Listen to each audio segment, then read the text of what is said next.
And here are your hosts, Clint and Jamie. Yes, thank you, Delroy. You are watching and listening to After Dark with Jamie and Clint. I'm Clint, and there's no Jamie. He is on his way. He's been busy out saving the world or something. I'm not saying that Jamie's Batman, but I'm saying you never seen Jamie and Batman together in the same place at the same time. That joke is so old. Yeah, I know it's an old joke, but the only thing older than that joke is you. If there wasn't a camera on me, I would tell you you're number one. Yeah. Hooray. Well, turn your mic. I'm going to turn your mic off. You're the only one who can hear me. I can't crap. right there. Yeah. Anyway, yeah, Jamie's on his way. He will be here. He was detained. So we're going to go ahead and do a new segment called Stump Delroy. This segment is it was born out of a bad idea of Delroy. Delroy said he knew more about music and movies than Jamie and I do. Maybe Jamie, but not me. Trivia. Need more trivia knowledge or had more trivia knowledge about movies and music than I or Jamie. And so here we go. Yeah. So what we're doing is in this segment called Stump Delroy, we'll ask him a question on music, and then we'll ask another one on movies, and see if he gets it right or wrong. And we'll keep a record. We'll keep score of it. And it's unplanned as far as it's right off the top of our heads. So it's our knowledge. We don't research this. So if he doesn't have the opportunity to research, we shouldn't. So this is knowledge just off the top of our heads. So, and he has to respond off the top of his head. So there you go. That's how that works. So I will do music first. Timothy Radio door. I'm ready. All right, here we go. Okay. What recording artists? No, let's say this is a different way.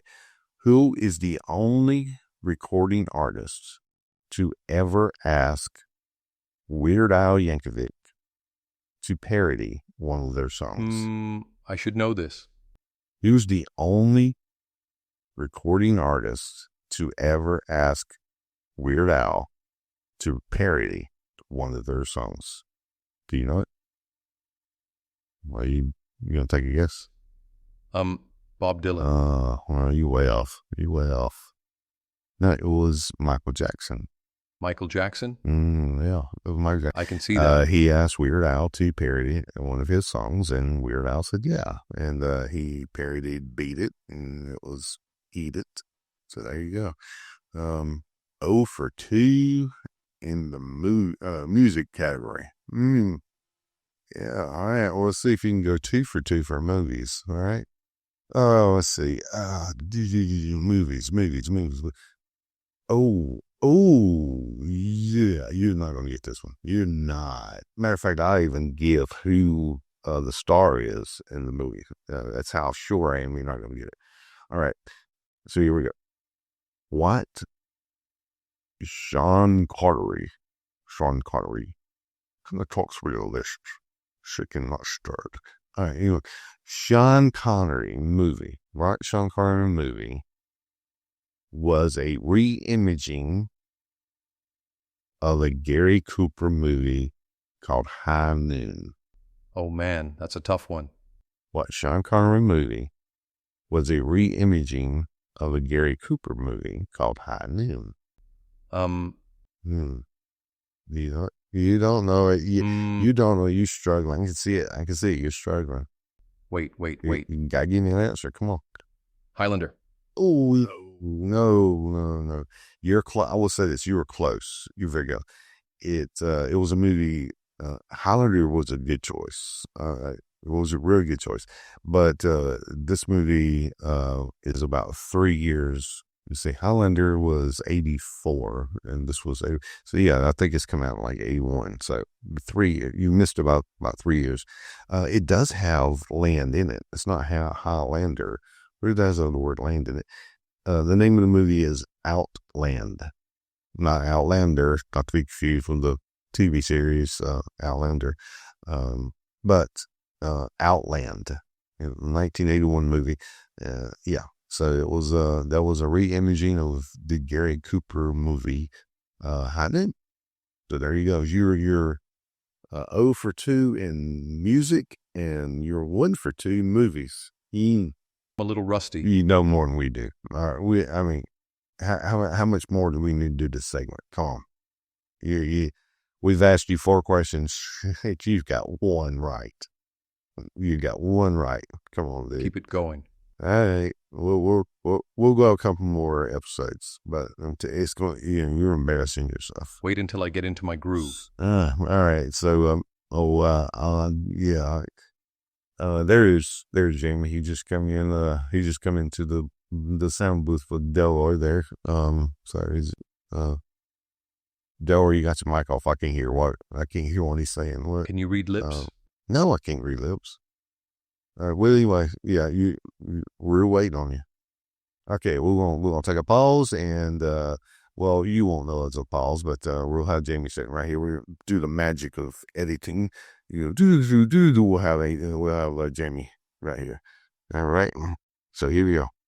Okay, sweet. So, the Jesus movement, it changed modern church. Absolutely. And I know there's 3 things that I know that it did with the modern church.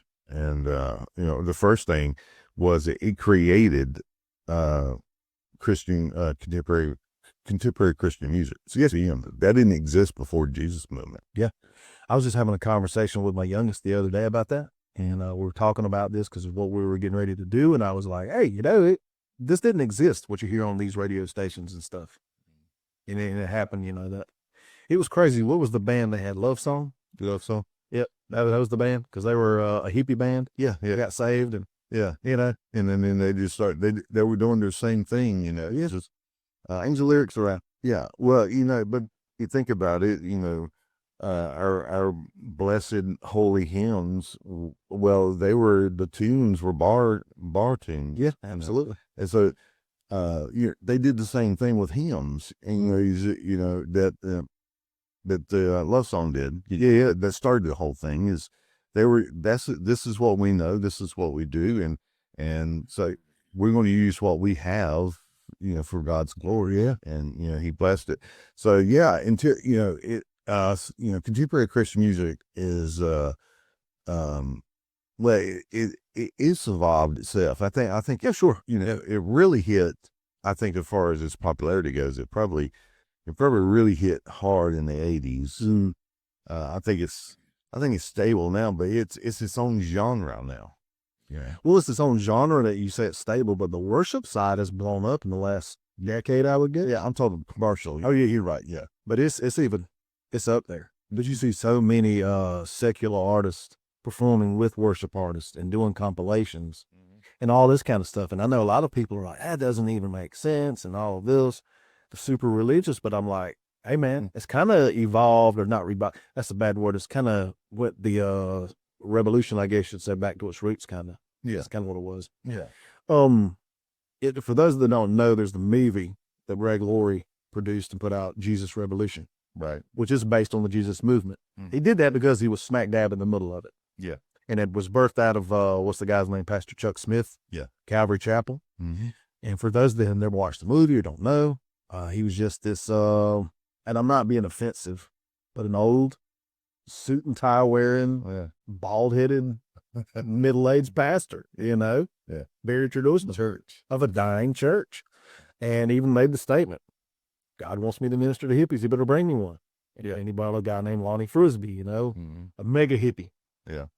A lot of people had said, too, according to the movie and even the biographies of some of these people, Lonnie in particular, that it was just too open and too gritty.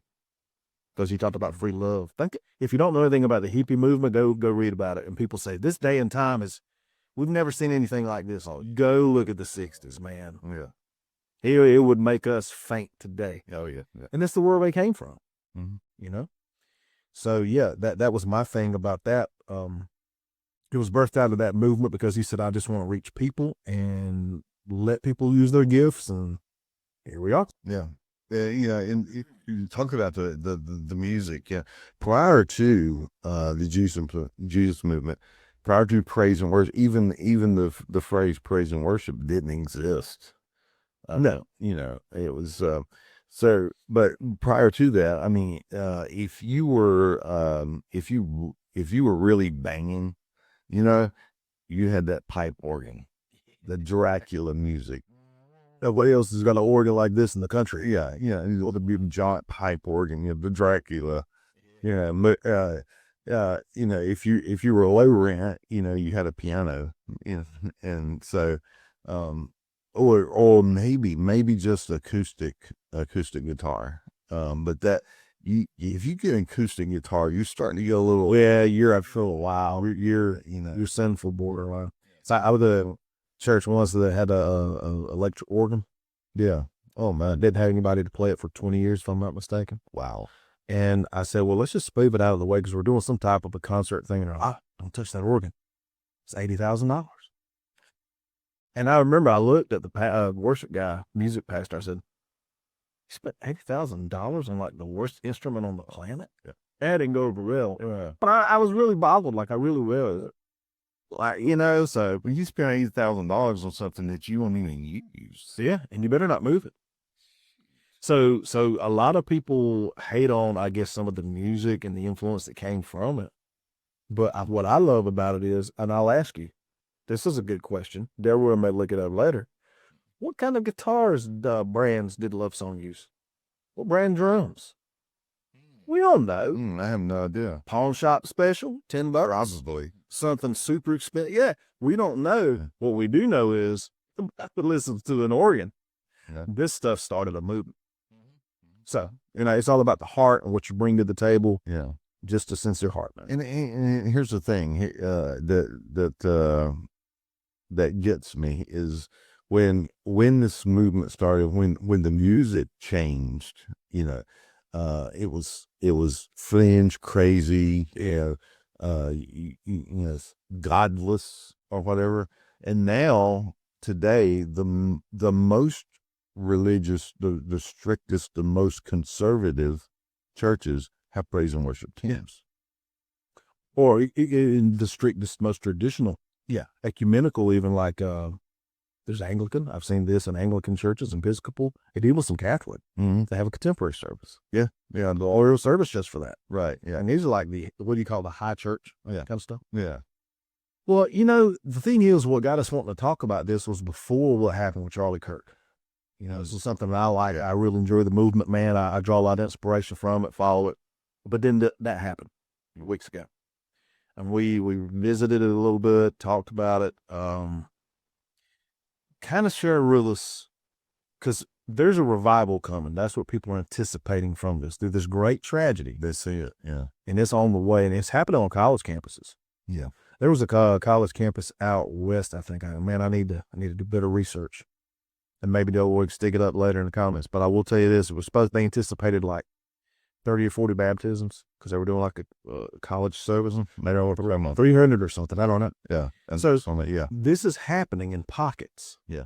That's kind of what happened here. It wasn't just one guy who let some people come in his church. There was already some disillusionment with the lifestyle and some unrest. Would you agree? Oh, yeah. And you said it when we did the one about we talk about Generation Z. Gen Z. And you compared them to the hippies, looking for something. Talk about that connection of what happened with the hippie thing a little bit. Yeah, with the Jesus movement, and then it's happening with now, but with the Jesus movement, what it was is the hippies, the college age guys and gals, just they were looking for something, And and that's where all the drugs started coming, and free love and all this, is they were trying different things to try to figure out what it is that they're missing. Yeah. And what they're seeking. And so you had an entire generation that was looking for something. We don't like what society is now. I don't fit in society. Yeah. And so I'm looking, but I need something. There's a hole in my life, and there's a hole in my heart or my soul, and I need to fill it. I need to find out what I'm missing.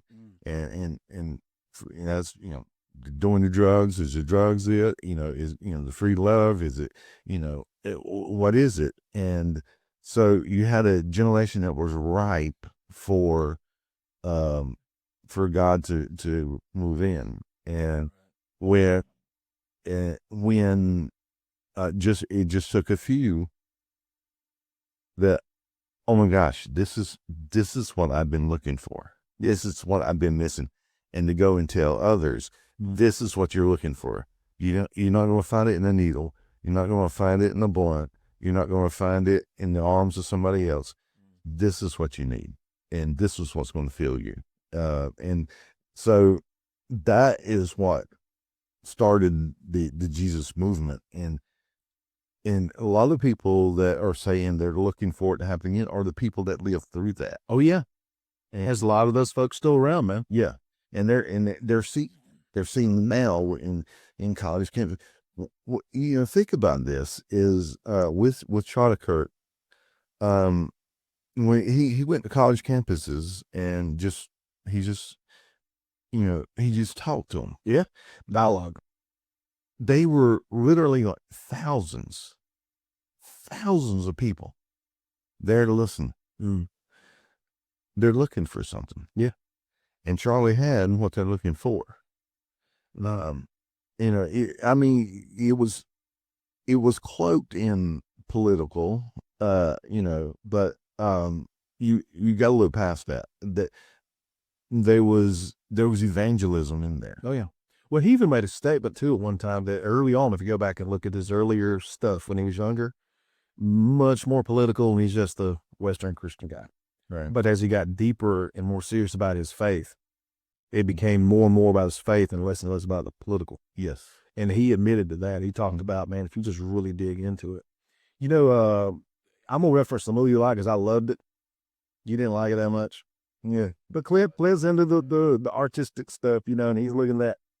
But there were a lot of facts they tried to cram in because this didn't happen in like a year. You watch the movie, you'll be like, oh yeah, 6 months. Yeah. This is over the course of the late 60s into the mid 70s. Yeah. So it was just stretched out. And one of the things that Lonnie had said when he sat is one of the things a lot of people hate on, a lot of pastors and Christians, but in the movie, but there's a lot of stuff is like direct quotes. They're like, we got to put this in because this is what this person felt. Yeah. I want you to hear it from them. And Chuck was talking to him about the hippie lifestyle and what brings you here. And what are you looking for? What you just said. He said, man, we were in San Francisco. He said, we did everything and everybody. But they talked about, hey, well, this guy was bisexual. He was all these things. He admitted to it. Yeah. It was like, but that, again, hippie movement. Right. If you went to them and said, can you believe these people did this? And they would go, yeah. Yeah. They dropped a lot of acid, man. Yeah. But that was the culture. He said, but it's because we were looking for something and none of that fulfilled what we're looking for until I found Jesus. Right. That's the whole point, right? For me, how desperate you have to be to go to such extremes. Whether you dropping acid, you're exploring being bisexual. I mean, that's desperation. Yeah. You trying all this stuff. Because I'm desperate to find the answer. Well, one of the things that wasn't necessarily addressed, but it is true, a lot of the hippies were people that had fought in the Vietnam War. He has 18, 19-year-old, even maybe 17-year-old kids. And they'd come back and they were destroyed and empty and mentally and emotionally just devastated, right? And so they became part of that because they wanted anything but war, And so you talk about a group of people, everything from war to just culture. They were completely broken and empty. Mm-hmm. You got the average age of the soldier in Vietnam was 19. Was it 19? You think about that now. That means that that's the average. Mm. So you had to have a whole lot of 18-year-olds and possibly even 17-year-olds, because you had those that willingly volunteered and went, but you had to have a whole lot for it to be the average age 19. You had to have a lot that was under the age of 19. Oh yeah, and yeah, you're right. They came back. Now they're going to, they're trying to further their education or whatever, and we're trying to escape. yeah, Yeah. Drugs would be a great way to do that, right? Yeah, I mean, you wake up on your bed from a car and backfires, yeah. What's the relaxed dress code? That second thing that, yeah. You think that got birthed out of the movement? Oh yeah, absolutely. My grandfather, told my father, who related to me, the story. My grandfather told my dad, he said, a man only needs a suit for 3 occasions: when he stands before God, when he worships God, and when he meets God. And what he meant by that, when he stands before God, it's when you get married. Yeah. Okay. We stand before God, and exchange our vows. And he says, when you worship God, and that, you go to church, and then when you meet God, yeah, they bury you in it.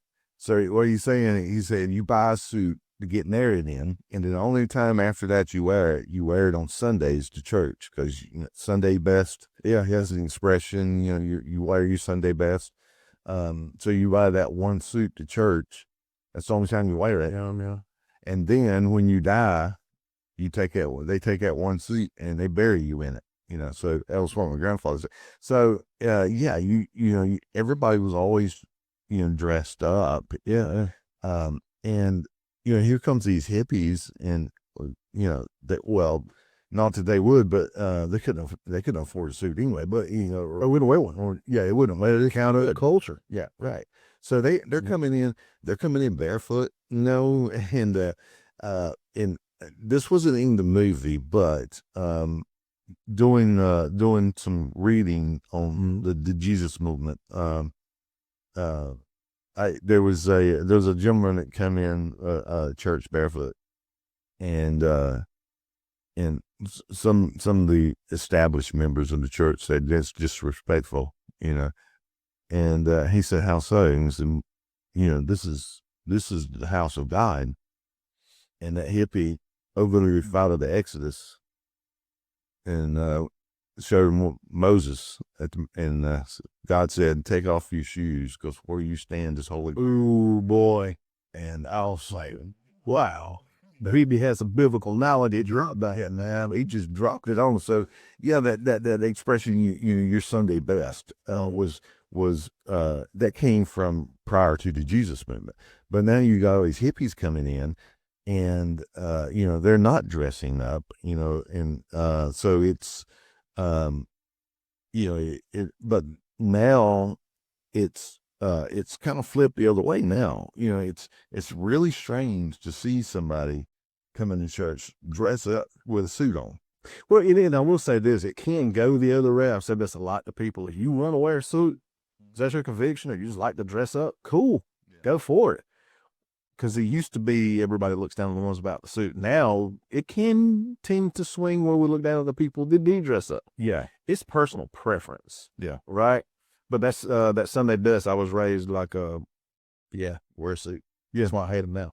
Yeah. But I remember this band Jars of Clay. Do you remember them? Oh yeah. And they had a love song for a Savior. If you don't know it, look it up. Great song. Oh yeah. Years ago. Mm-hmm. But one of the parts of the song in there, it says, sitting silent wearing Sunday best. Sermon echoes through the walls with salvation through it. Cause of the people who stare into nowhere and can't feel the chains on their souls. Mm-hmm. Think about that. And that was who was Sunday best. I was like, yeah, sitting silent wearing Sunday best. Got chains on our souls, but we look good. You should sing that. No. Not unless I do an auto tune. But you talk about that, and that's one of the things I loved, that it broke the walls down, because when I was a kid that didn't know anything, I was just inquisitive, and it got me in trouble a lot. Mm. But I remember a guy came to church once that I knew him from the Mill Hill. Yeah. And if y'all don't know what the Mill Hill is, I guess they have him everywhere. I don't know. We got him in the South. And he came in, and that way he was known as the guy that rode the bicycle, because he's drunk.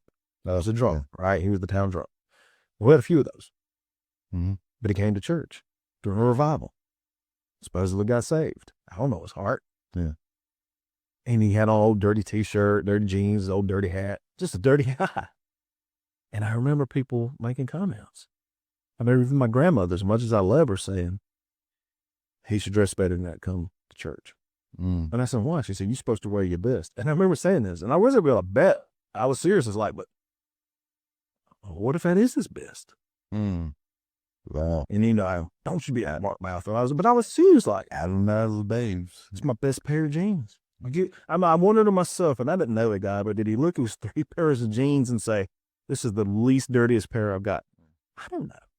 So that's some of the best thing, And it's like, Jesus talked about that, it's, God looks upon the heart, and he also talks about it, he divines between marrow and the bone. Talks about whitewashed tombs and whitewashed tombs, isn't it? It's dead men's bones, and it's Jesus was warning us way back then, 2,000 years ago that, I wonder if they did that, say, in the 300s or the 400s or whatever, if they were like the best robes, or ever wonder. Yeah. The last, like I said, there's 3 things that I know of that marked the change in church, in the modern church, and the one was the Christian praise and worship. Let's just put it that way. It was never had that before. The second one is our dress code, and the third is we were centralized.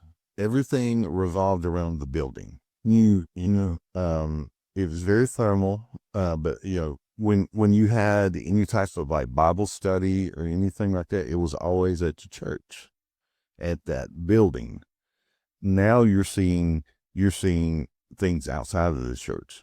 You're seeing home groups. Yeah. You're seeing people do Bible studies, in their homes, and I've been part of that. We had a Bible study on Tuesday nights at a very good friend's of mine house, and they went to a different church than I was going to. Right. And the people that started coming, they were coming from all kinds of different churches. Yeah. And we're meeting in this person's house. So it was outside of church. And it was like everyday life, but before the Jesus movement, that was unheard of. You didn't do something like that. If it was church related, you did it in the church building. You read church for anything. Oh yeah. And now you're seeing home groups. You're seeing home churches. You're seeing you're seeing churches in they're taking over. Matter of fact, in where we live, in the next biggest town, the biggest town near us is Greenville, South Carolina. And there's a church that they took over the building that was a former strip joint. Oh wow! Off of 385, you go 385 right before you go up Mountain Road. There was a strip joint right there. Yes, it was Hope, I think. Yeah, Hope Church. Yeah, it used to be a strip joint. So, that would have been before Jesus movement. Oh no! They would tore it down. Oh yeah, they would have took took holy water or something like that, poured it all over the ground, everything. All this that stuff. And you just didn't do stuff like that. And here you're there's churches that are, they're meeting now in bars. Oh yeah. Well, one of the largest home church networks around is in Greenville. Radius. I told you, Ray, that's full, man. And those guys, They're hippie cousins, as we say. So they're awesome. But the thing about it is I feel like when I was a kid coming up, I never heard of people doing Bible studies in homes. It happened, I'm sure, but in our little Bible Belt thing, we didn't hear about that. But the thing about the Jesus movement is they began to take that relationship with Jesus personally. Yes. Like it was so personal. It was in everything they did. And that was one of the things that got me is I would see people and again, this is not throwing shade, but it's how I was conditioned and raised. Mm-hmm. You didn't see a lot of people who were in church talk about their faith outside of church. No. So it's like two different people. Not saying they were doing sinful things. Just being normal. Maybe they were, but I'm not saying that. They just didn't talk about it openly. Right. Yeah. It was almost like, I don't know what you believe unless I approach you and ask you. Mm-hmm. These guys were like, no, man, it's all about Jesus. It's what's called the Jesus movement. Yeah. Like it is all about Christ and him crucified and resurrected and living through me everywhere I go. Yeah. So evangelism, discipleship was a everyday, 24 hours, 7 days a week thing. That's what we got from that, a very personal faith. Yeah. Yeah. And well, I think, man, especially in the Bible Belt, we still need that. But the thing is, if we're not careful, we will, anything can become a tradition. Anything can become, old hat, so to speak. Yeah. Yeah. And so if we're not very careful, even that can become stale. And for a moment it did. And they even experienced their own thing. But I wanted to talk about this before I just love it. But now I want to talk about it because I think we're on the cusp of the next Jesus movement. Yes, I do. And I would encourage churches, big, small, traditional, home churches, whatever, embrace it. Because people are now looking and they're like, this dude died for what he believed. His wife said, I forgive the person that did it. Yeah. And we're going to keep on going. You saw the whole thing about the halftime show now? Oh, yeah. And all of that? Yeah. And I'm like, dude, I think it's time. And if we don't ride that wave, we're going to miss out on some souls, man. Yeah. Yeah. I would like to get to the end of my life and be like, that's part of that. Yeah. Yeah. Little, small, something. I was there. Yeah. Yeah. I was, yeah, I agree with you 100% that, there's a generation, that's out there. And I don't think, I'm different from the hippie movement, with the hippies, they knew they were looking for something. They just didn't know what. I think with this generation, they're looking, they just don't know they're looking. That's a good point. Yeah. They don't know they're looking. Yeah. Well, they don't know what they're looking for either. Yeah. Right. Yeah. Don't know what it's but I have seen a lot of stuff on social media, man, about a lot of people in a lot of different alternative lifestyles saying, this has brought me back to my faith. But here would be the question. When a guy like Ronnie Frisbee sits down in front of you, yeah, man, smoked dope, dropped acid. Yeah. Yeah. Dudes, girl, orgies, all of it. I love Jesus now. Mm-hmm. If that was tough, what's it going to be like for some of these people that come in with all of the baggage and the stuff from that sinful lifestyle to say, this is what I got. Yeah.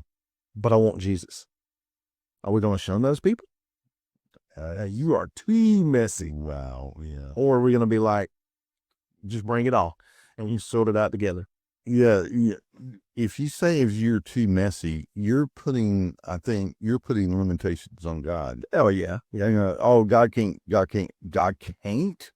No, it's not that God can't. It's that we won't. Yeah. Right. It's not he can't. We won't. And it goes back to, and I land my part here, man. It just comes back to, if we're just call a spade a spade. Mm-hmm. Well, I don't want that to affect their lifestyles, to affect the young people. Well, let's work with them in the dark first. And then when they get to a certain point and they clean up, and those are the things you start to hear. No different than, we'll put a suit on, put on some shoes, man. Yeah. No different than that.